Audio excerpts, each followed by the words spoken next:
খুব সহজে কোনো মশলা না বেটে মুরগির মাংস রান্না করে ফেলব। প্রথমে কড়াই তেল দিয়ে আলুগুলো ছেড়ে দিলাম।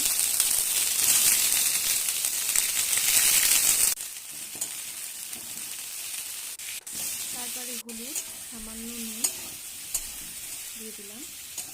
কিছুক্ষণ নাড়ার পর মাংসের মধ্যে ধনে গুঁড়ো, জিরে গুঁড়ো এবং লঙ্কার গুঁড়ো দিয়ে সামান্য সর্ষের তেল দেওয়া হয়েছে, তাতে ম্যারিনেট করে নিলাম।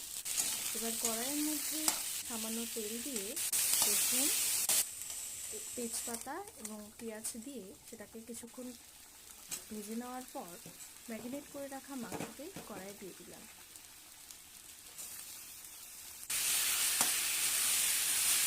তারপর নেড়ে চেড়ে নিলাম কিছুক্ষণের জন্য এবং মাংসটি কষতে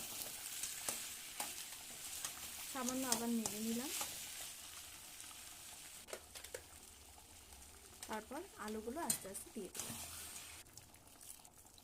তারপর উষ্ণ গরম জল সেই কষানো মাংসের মধ্যে দিয়ে দিলাম। এতে মাংসটা সহজেই সিদ্ধ হয়ে যায়। এভাবে আপনারাও বাড়িতে চেষ্টা করে দেখুন, আশা করি নিরাশ হবেন না।